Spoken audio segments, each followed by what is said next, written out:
తమిళ hero Vijay image గురించి ప్రత్యేకంగా చెప్పాల్సిన అవసరం లేదు. ఆయన సినిమా వస్తే ఎలా ఉంది అని అడగకుండా దాదాపు 300 కోట్ల నుంచి 400 కోట్లకు పైగా ఇస్తుంటారు ప్రేక్షకులు. గత కొన్ని సంవత్సరాల నుంచి ఆయన సినిమాలు బాక్సాఫీస్ దగ్గర సృష్టిస్తున్న సంచలనాలు కళ్ల ముందు కనిపిస్తున్నాయి.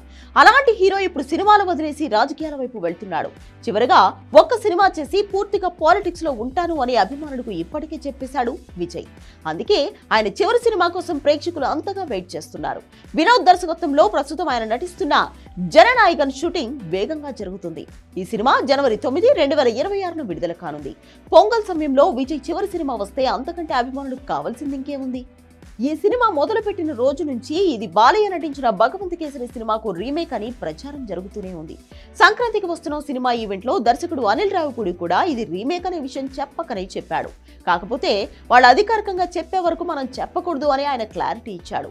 కానీ సినిమా దర్శకుడు వినోద్ మాత్రం ఇది కేవలం విజయ్ కోసం రాసిన కథ, ఇది ఏ సినిమాకు రీమేక్ కాదు అని చెప్తున్నాడు. విజయ్ పొలిటికల్ ఫ్యూచర్ దృష్టిలో పెట్టుకుని ఏ సినిమాలో రాజకీయాలకు సంబంధించిన సన్నివేశాలు కూడా ఉంటాయంటున్నారు చిత్ర యూనిట్. ముఖ్యంగా ఆయన పార్టీ పెట్టాడు కాబట్టి ప్రధాన రాజకీయ పార్టీల మీద విమర్శలు కూడా ఈ సినిమాలో ఉండబోతున్నాయని అర్థమవుతుంది. తన పొలిటికల్ ఫ్యూచర్ కు పనికొచ్చేలా జననాయకుడు రూపొందుతున్నాడు. ఇందులో మమతా బైజు, పూజా హెగ్డే హీరోయిన్లుగా నటిస్తున్నారు. తాజాగా విడుదలైన మోషన్ పోస్టర్ చూసిన తర్వాత ఇది ఖచ్చితంగా బాలయ్య సినిమాకు రీమేక్ అనే విషయం అర్థమవుతుంది. భగవంత్ కేసరి ఇంటర్వెల్ గురించి ప్రత్యేకంగా గుర్తు చేయాల్సిన అవసరం లేదు. హైలీ ఇన్ఫ్లేమబుల్ అంటూ బాలయ్య మంటల్లోంచి నడిచి వచ్చే సీన్ బాగా ఐకానిక్ అయిపోయింది.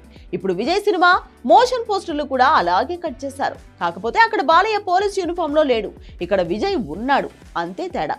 మిగిలింది మొత్తం సేమ్ టు సేమ్. బాలయ్య సినిమాలో పొలిటికల్ అంశాలు పెద్దగా ఉండవు. ఒకవేళ ఆ సినిమా రీమేక్ చేయాలి అనుకుంటే విజయ్ పొలిటికల్ కెరీర్ కు పెద్దగా హెల్ప్ అవ్వదు.